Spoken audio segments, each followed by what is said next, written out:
પહેલાથી ભાવ હતો બાપુ કંઈક સત્સંગ રાખવો છે. હાલો એનો તો ભાવ હતો, પણ આ બધું જોયું તો તમારો ભાવ હતો. નકર ગામનો સાધુ છે ને એને કોઈ માને નહીં. પણ આજે આ તમારો ભાવ છે અને ભાવને લઈને આપણે ભેગા. અને જગતમાં ભાવની જ કિંમત છે, માલની ક્યાંય કિંમત નથી. તમારી પાસે ગોડાઉન માલ ભર્યો હોય, ભાવ ન હોય તો પાર્ટી ફેલ થઈ જાય, અને એનો માલ જો ભાવ હોય તો પાર્ટી કરી જાય. આમાં ફેર શું છે? એટલો જ ભાવનો જ ફેર છે. તો આજે તમારો ભાવ જોઈશું, મને પણ આનંદ છે. અને નરસિંહભાઈએ ખૂબ સત્સંગ કર્યો. જો કે એક નરસિંહભાઈ અરે નહીં, લગભગ ઘણા ખરા. અમારે એક વલ્લભભાઈ અહીંયા બેઠા આધ્યાત્મિક જીવન જીવે છે, એની હારે અમે ખૂબ બેઠા. અને એ તો એક લૌકિક દ્રષ્ટિએ તો એક ધંધારથી ગુરુ હોત હતા.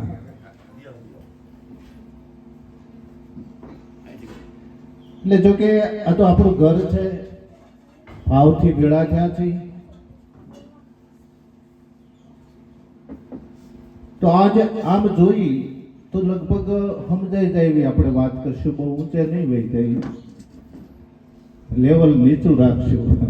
કારણ કે હવે જો બધા પહેલા તો ગમે ને પ્રવચનો હોય કે સત્સંગો હોય, પેલા સલાહ આપે, આમ ન કરાય, આમ કરાય, આમ ન કરાય, આમ કરાય.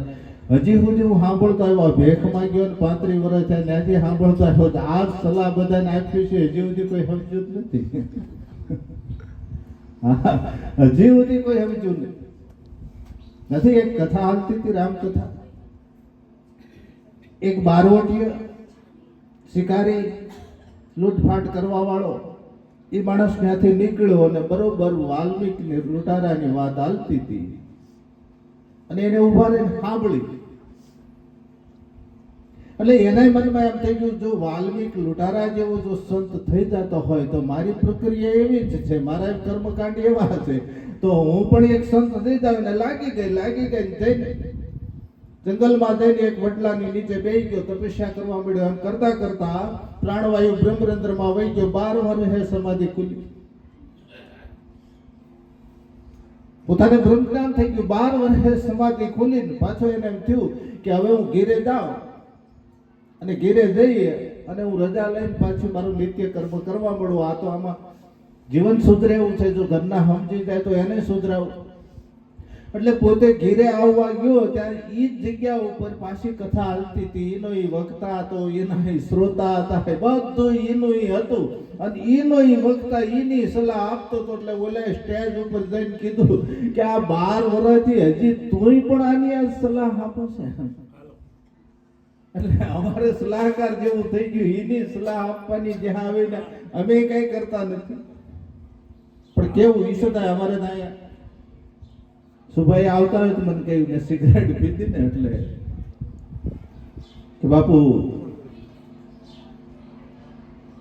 આજે તમે સ્વામિનારાયણ સંપ્રદાયની અંદર જાઓ, શિક્ષાપત્રીમાં સહજાનંદ મહારાજે લખ્યું છે કે મારા હરિભક્તોએ 5 વ્યસનોથી દૂર રહેવું. ચોરી, જુગાર, દારૂ, વ્યભિચાર ને માંસાહાર. આ 5 વ્યસનથી દૂર રહેવું. આ 5 જ વ્યસન મને તમને બરબાદ કરી નાખે. ભલે શરીરને બરબાદ કરતું છે આ બધું, એમાં ના નહીં, પણ હવે એક થઈ ગયું છે, ટેવ પડી ગઈ. ટેવ ન થાય, ટેવ આપણને પાડે, ટેવ ન પડે. પણ કહેવાનો મતલબ આ ભાવ અને પ્રેમથી ભેળા થયા છે. તો હું તો આ સુધી કહું છું કે ધર્મ છે ને એ તો હાવ હેલો છે, અને ધર્મ છે એ આત્માની અનુભૂતિ છે. ધર્મએ આખા વિશ્વને ધારણ કર્યું છે, ધર્મને કોઈ ધારણ ન કરી શકે. ધર્મ હાવ હેલો હતો, પણ એટલો બધો ઘૂસવી નાખ્યો હોય, એટલો બધો ઘૂસવી નાખ્યો, એટલે સિગમ જેવો કરી નાખ્યો, ન ગળે ઉતરે ન થૂકાય. હા, નહીતર ધર્મ હા હેલો હતો તમારી માટે. કારણ કે જે સમયે જે મને તમને પાત્ર મળ્યા છે, કોઈ ભાઈનું પાત્ર મળ્યું, બાપનું મળ્યું, કાકાનું મળ્યું, જે મને તમને પાત્ર મળ્યા છે, એ યથાર્થ પાત્ર ભજવી તો આ ભવસાગર તરી જાવ એમ છે. જે પાત્ર મળ્યું છે એ પાત્ર એક વખત ભજવી બતાવો એટલે તમે ભવસાગર તરી ગયેલા છો. બાકી પછી તો બેઠો છે ઈશ્વર, કઈ કરવું હોય કે તારવું હોય તારે, ન તારે તો કાંઈ નહીં, નહીતર આપણે ક્યાં ગળદી કરીએ.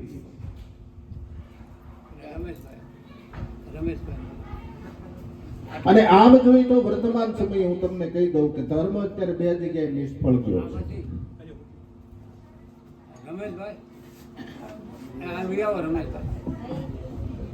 ધર્મ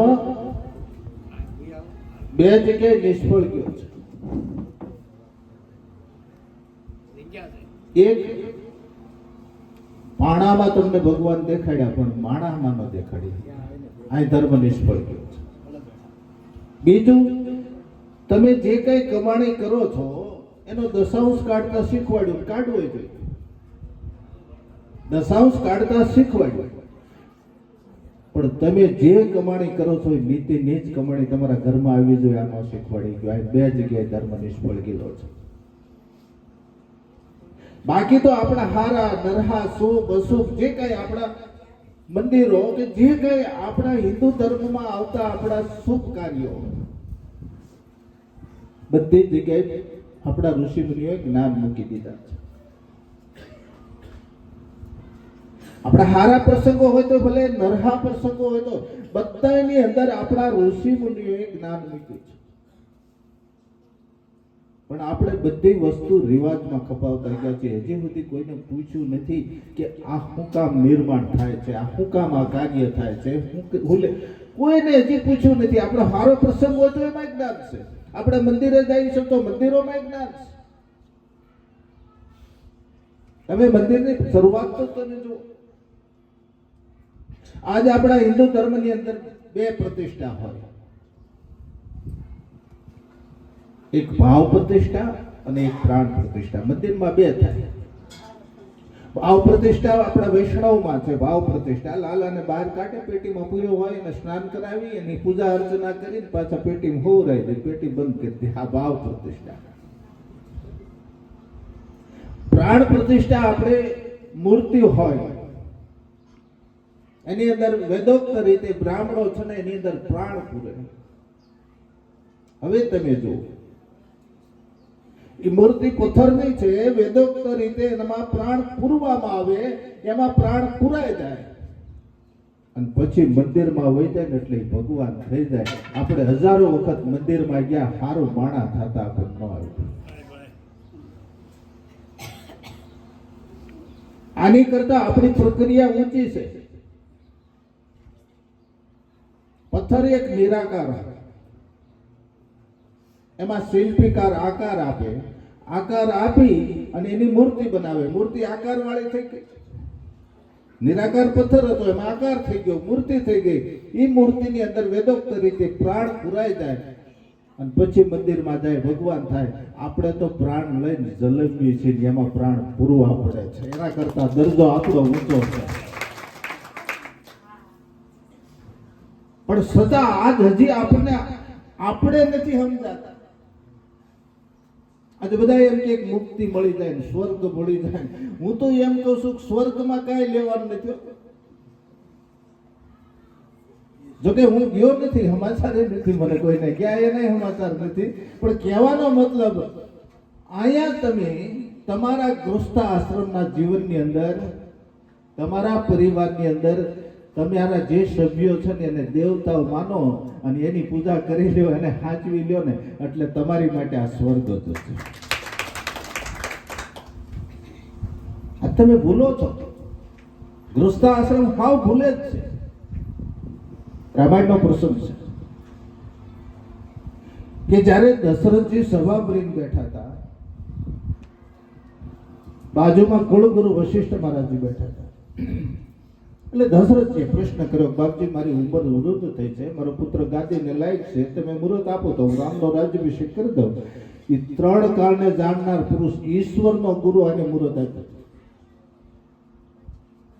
કે હે અવધેશ, રામનો રાજ્યાભિષેક કરવો હોય તો આવતીકાલનું મુહૂર્ત શુભ છે, કાલ ગાદીએ બેહાર. એટલે દશરથજીએ કહ્યું તો બાપજી એક કામ કરો ને, તમે ખુદ જઈને રામને કહી આવો. અને રામાયણનો પ્રસંગ છે. ખુદ વશિષ્ઠ મહારાજજી રામને દ્વારે જાય, જૈન બારણું ખખડાયું. માં ભગવતીએ જાનકીએ દ્વાર ખોલ્યા. સામે ગુરુ મહારાજ હતા એટલે જાનકી પાલો પાથરી પગે લાગી. તમે વિચાર કરજો, તેથી વશિષ્ઠ મહારાજે જાનકીને આશીર્વાદ કેવા આપ્યા હશે. ભગવાન રામને ખબર પડી, દોડીને આવીને દંડવત કરીને હાથ જોડીને કહ્યું, બાપજી આજ મારે શાસ્ત્રનો નિયમ સાર્થક થઈ ગયો. કેમ રાઘવ? કે બાપજી શાસ્ત્રનો નિયમ છે શિષ્યને ઘીરે ગુરુ, સેવકને ઘીરે સ્વામી. કોઈ સંત કે મહાપુરુષ જો વગર નિમંત્રણે આપણે આંગણે આવી જાય તો બાપજી એના ભાગ્યના દ્વાર ઉગડવાના હોય તો જ આવે.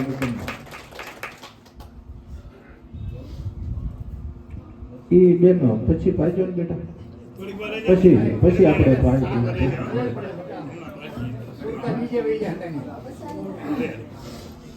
એટલે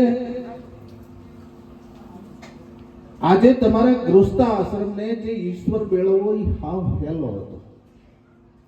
નહીં કોઈ યોગ, નહીં શ્વાસારોગ, નહીં કઈ બીજું કરવું, કોઈ વસ્તુ કરવાની ગૃહસ્થ આશ્રમને જરૂર નહોતી. ગૃહસ્થ આશ્રમને ઈશ્વર મેળવવો હાવ હેલો હતો.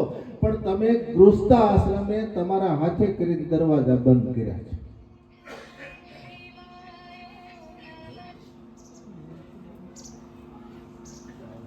આજે આપણા શાસ્ત્રનો નિયમ છે કે આંગળેથી અતિથિ ભૂખ્યો જાય એનું જે પાપ લાગે ને એનું કોઈ નિવારણ કોઈ ક્ષેત્રમાં કોઈ શાસ્ત્રમાં નથી. બાકી ગમે એવા પાપ કરશું તો એનું નિવારણ છે, પણ આંગણેથી અતિથિ ભૂખ્યો થાય ને એનું જે પાપ લાગે ને એનું નિવારણ કોઈ ક્ષેત્રમાં કોઈ શાસ્ત્રમાં નથી. એટલે તમે જુઓ, જલારામ કોઈ મૂર્ખો નહોતો, પોતાની ધર્મપત્નીને બાવડું ચાલીને દઈ દીધું. સગાળશા કઈ મૂર્ખ્યા નહોતા, પોતાના દીકરાને ખાંડીને દઈ દીધો.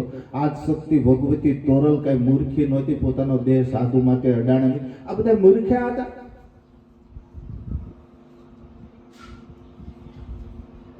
આજે તમારા ડેલા બંધ થઈ ગયા, કારણ કે પેલા ગૃહસ્થ આશ્રમના ફળિયા કાયમ ખુલ્લા રહેતા, કાયમ જાગૃત હતા. કોઈ પણ આવે, ગરીબ, ગુરબાન, અભ્યાગત, સાધુ, સંત, ફકીર, તેથી આપણી પાસે આવું હતું નહીં, પણ થોડામાં થોડું આપણે એને આપી દેતા હતા.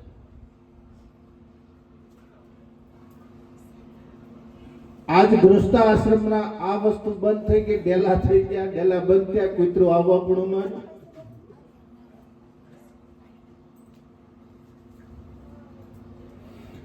તમે આપણા શાસ્ત્રો ખોલો, એમાં ગૃહસ્થ આશ્રમને મહાન ગણવામાં એટલા માટે આવ્યા છે કે આજ ગૃહસ્થ આશ્રમને ઈશ્વર મેળવવો એટલા માટે હેલો હતો. હું ઘણી જગ્યાએ આ પ્રસંગની વાત કરું ને એટલે ઘણા મને પૂછે તો તમને ખબર નહોતી. મેં કીધું આમાં આવ્યા પછી ખબર પડી, નહીતર હવે પાછું જવાય નહીં.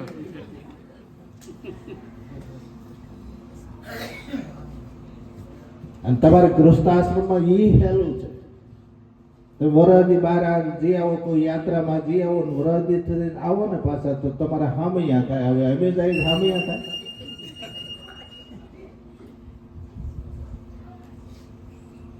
એટલે ગૃહસ્થ આશ્રમ છે ને, 4 આશ્રમ છે.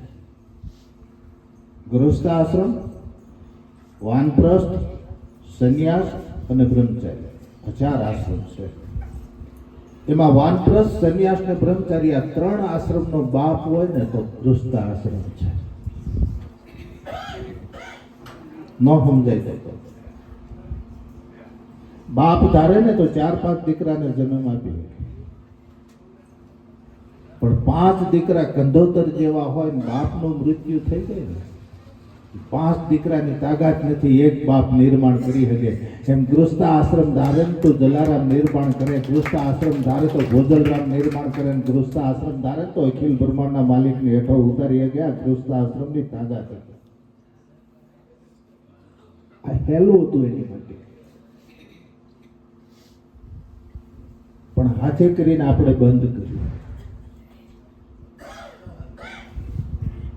જો વિદુર નીતિ સૂત્ર,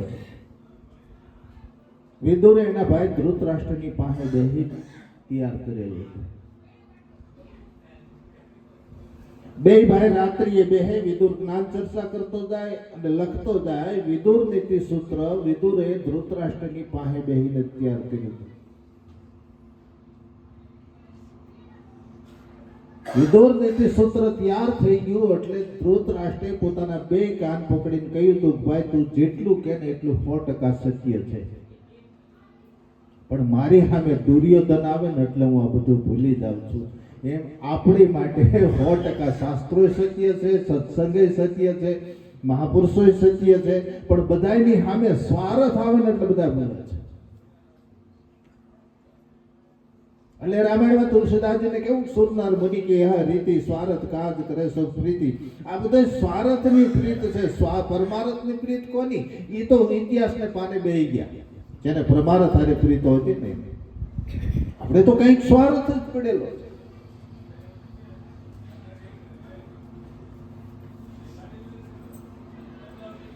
એટલે વિદુરે કહ્યું મારું આખું નીતિ શતક ભૂલી જાવ, આખું મારું સૂત્ર ભૂલી જાવ, આખો મારો ગ્રંથ ભૂલી જાવ, પણ એક સૂત્ર હું તમને કહું છું. છેલ્લે એક સૂત્ર કહ્યું કે જાતિ ન વિદ્યા ધન અરુ યશ કો લાભ ન હોય. વિદુર કહે ધૃતરાષ્ટ્ર કો વંદ્ય કાલ હૈ સોય. જો મનુષ્ય બનીને આવ્યા હોય, દેવોને દુર્લભ એવું શરીર લઈને આવ્યા હોય, અને હકીકત છે દેવોને દુર્લભ એવું શરીર છે.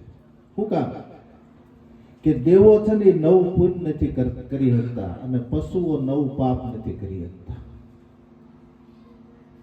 કોઈ દેવો નવું પુણ્ય નથી કરી શકતા.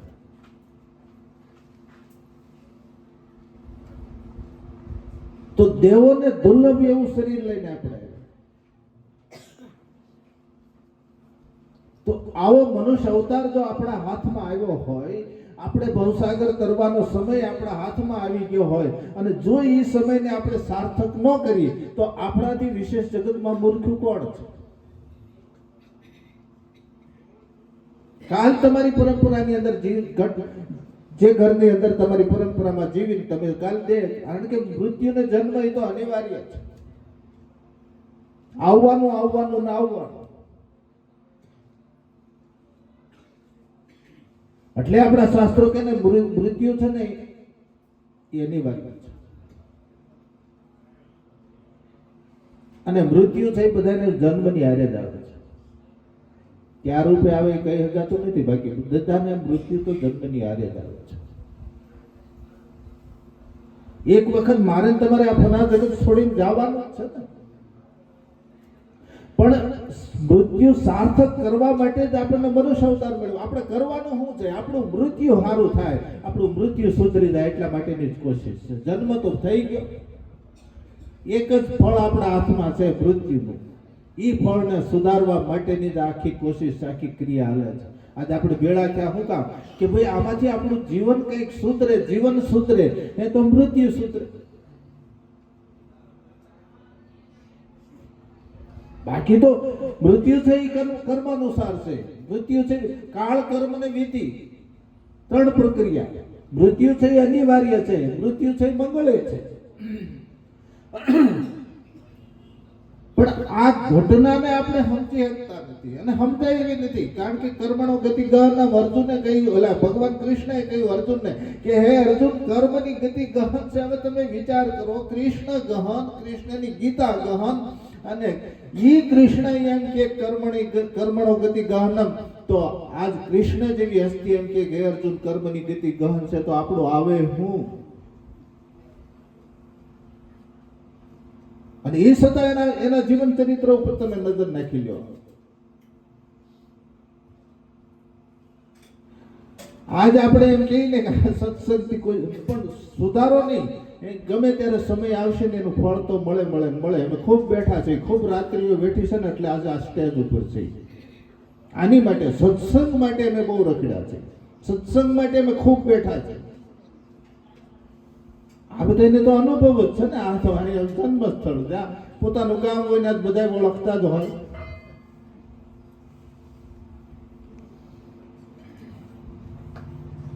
એટલે હું ઘણી વખત સત્સંગની અંદર કહું છું કે કાં કોઈ સત્સંગનો સંગ કરો, કાં કોઈક સજ્જન માણસનો સંગ કરી લો.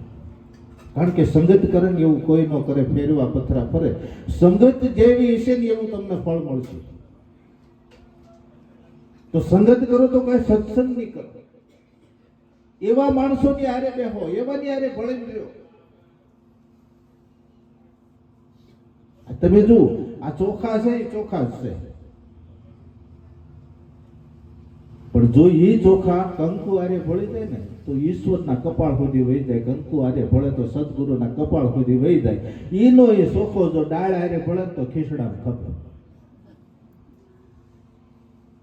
એટલે ક્યાં બેહવું, ક્યાં ઉઠવું એ આપણે પોતે જોવાનું છે. કોની હારે આપણે બેઠા છીએ, કોની હારે આ એનું ફળ મળે. એટલે પહેલા તો એક ક્યાં બેઠક છે તમારી મહત્વનું છે. બીજું તમારી માથે કોણ છે એ મહત્વનું છે. અંદર મનુષ્યનો અવતાર આપ તો હું પ્રભુ ભજન કરીશ અને આ માયા અને પ્રકૃતિના ફંડમાંથી છૂટી જાઓ. આવી પવિત્ર ભૂમિ ભારત ભૂમિ જ્યાં જ્યાં ભગવાનના અવતારો થયા છે, આપણે ત્યાં શાસ્ત્ર પુરાણો ને વેદો છે એને આપણને રસ્તા બતાવ્યા છે. અને કહેવાય છે, તુલસીદાસ પણ કહે છે કે બળે ભાગ મનુસ્તન પાવા સ્વરદલભ સંત ગ્રંથિ હી ગાવા. સંતો ગ્રંથો વેદો અને પુરાણમાં આ માણસનો મહિમા બહુ ગાયો છે. અને માણસ થઈ અને માણસ થઈને માણસ રહેવું, અરે તમે જીવો અને જીવવા જુઓ, અરે ખાઓ પછી અને ખવડાવો. ભગવાને પણ ગીતામાં કીધું છે, યજ્ઞ શિષ્ટા અમૃત ભુદોયાંતિ બ્રહ્મ સનાતનમ. જો તમે કોકને ખવાડીને ખાઓ અને પાછળ જે વધી અમૃત બની જાય અને એનો તમે અનુભવ કરો તો તમે પરમપદને પામી જાઓ. ભગવાને આપણને જે વસ્તુ આપી છે એ બધી મફત આપી છે. એને જે એવી વસ્તુ આપી છે કે એને આપણે ભોજવી જીવી રહ્યા છીએ. કે જે 5 તત્વોમાં જે વાયુ તત્વ છે તો તમે શ્વાસ બંધ કરો તો તમને ખબર પડે કે આ કુદરતી વસ્તુ વગર ઘડી જીવી શકશો. પછી ધરતી હાલવા ચાલવા બધું અન્ન પાકે, અક્ષય પાત્ર અને જેને કલ્પવૃક્ષ કહેવાય, જે વાવો એ ઉગે એ આપણને આપી મફત. અગ્નિ સગવડતા આપી, બધી સગવડતા ભગવાન પૂરી કરે છે. એમાં આપણે માણસ થયા છે. ફરતા ફરતા 84 લાખ યોનિની અંદર આપણે આજ માણસ થયા છે. અને માણસ શું કરવા થયા છે કે માણસ માત્ર તો ભૂલને પાત્ર, ભૂલ થઈ છે એટલે માણસ થયા છે, હકીકત છે. પણ છૂટવા માટે માણસ અવતાર આપ્યો છે. બધી યોનિઓ તો છે, 84 લાખ યોનિ શાસ્ત્રમાં વર્ણન કર્યું છે. અને શાસ્ત્ર એમ બતાવે છે કે જ્યારે માણસનો અવતાર આવે તો પ્રભુ ભજન થાય અને છૂટી જાય. ભોગ સુખ અને દુઃખ તો બધી યોનિમાં હોય છે, પણ મનુષ્ય માટે એક મોક્ષનો દ્વાર છે. અને આજ આપણે બધા માણસો થઈ અને આજ સત્સંગ સાંભળ્યો અને આજનો સત્સંગ આવ્યો. વશિષ્ઠનાથ બાપુએ બહુ સમજણ આપી છે, કાંઈ વધારે કહેવાનું રહેતું નથી.